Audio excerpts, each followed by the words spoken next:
My biggest fear in middle school was never snakes, spiders, or even public speaking. It was time. Not in the way that if you asked me what time it is, I'd freak out. No. I was afraid of time because of the power society has given it. In one moment, I could be swinging on the bars at gymnastics, and the next, I could be headfirst into the ground, which happens more often than not.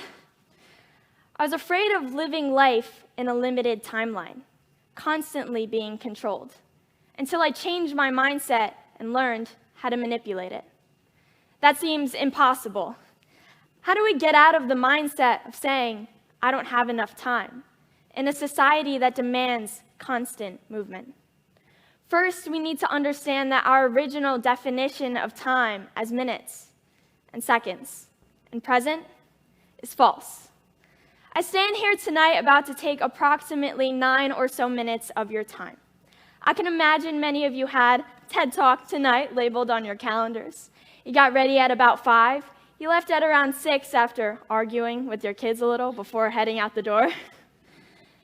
Time is the way we communicate effectively, organize our day, and even structure our lives.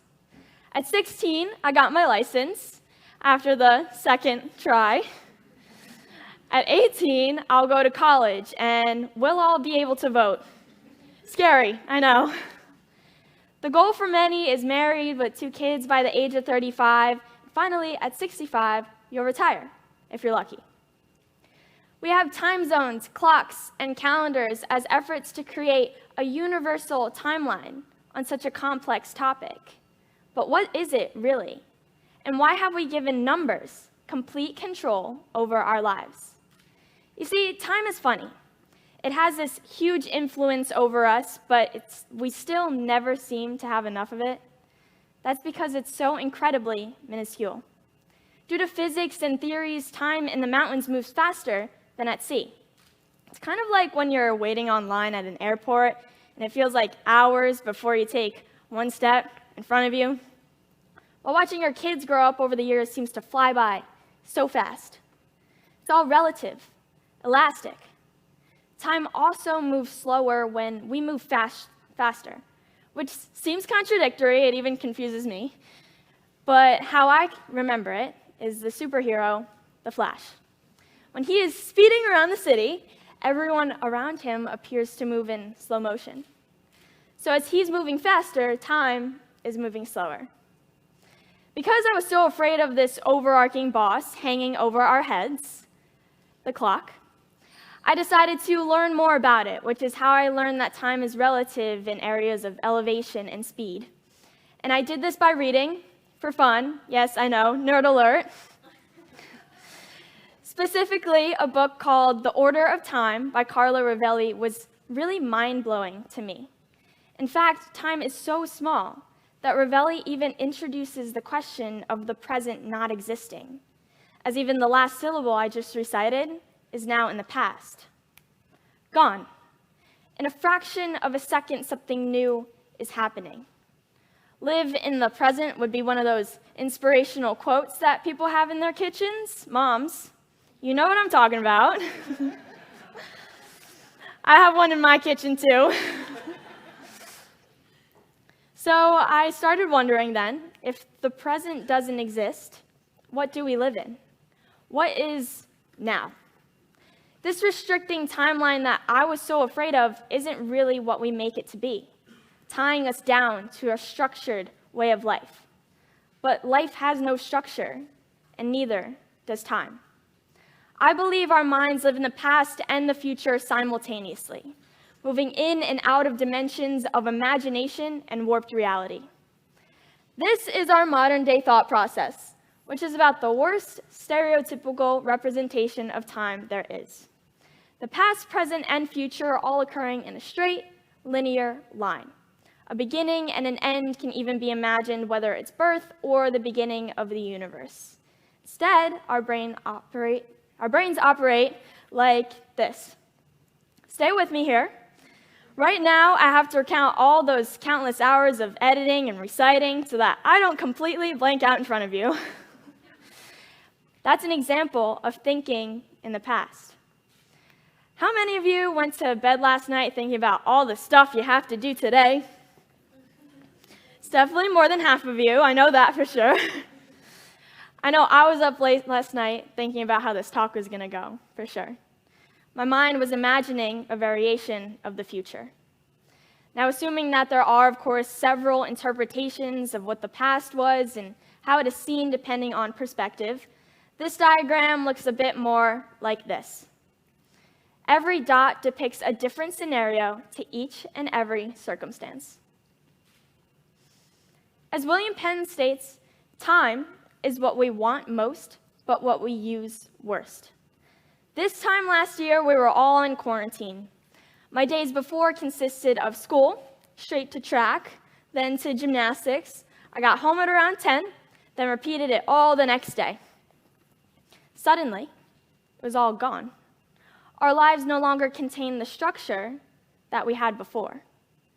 It was a scary time for all of us and for our losses, but it was also scary because we had all the time in the world. We were forced to see it. We were forced to manipulate it and take part in the actions that we enjoy ourselves.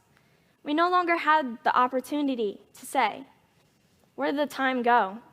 Or "I don't have enough time," or any such negative phrase that we use when we feel like we've wasted another day. At the beginning of quarantine, my mom completely lost it. Well, I was perfectly fine chilling in my room, or the cocoon, as she calls it.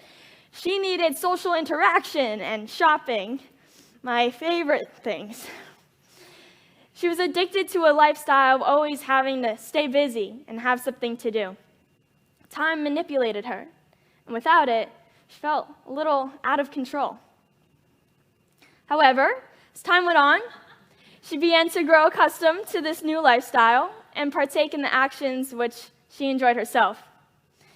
A lot of people during this time were able to focus on themselves, take out the toxic people in their lives, solve brain puzzles, Rubik's Cubes, and as for us, we had a lot more family time, and we're finally able to landscape the house.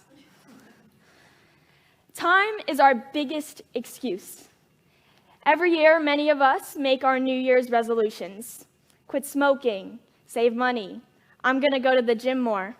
My mom fails that one every year. Sorry, Mom. But why? It's because she prioritizes cleaning the house, doing the laundry, taking care of me, instead of prioritizing herself. How do we manipulate time?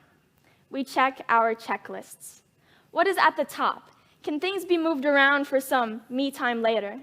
Whether it's watching the sunrise on a beautiful day or taking 10 minutes to meditate.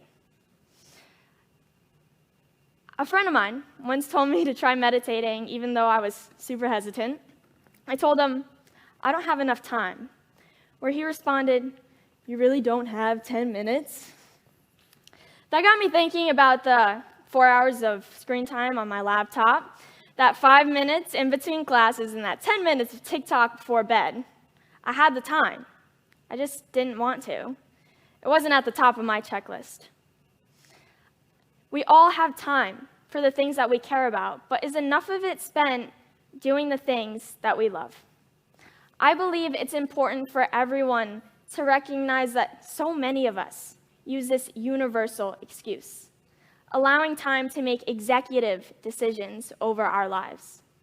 We have to use it wisely, and especially now as our lives are returning to normal, that our hobbies and family time isn't lost in our work schedules and 8-hour shifts. In a world where the present doesn't exist, we must recognize that the beauty is the unknown, the abstract, the complex, where time, if well lived, is long enough. Life isn't about finding time. It's about making it. Thank you.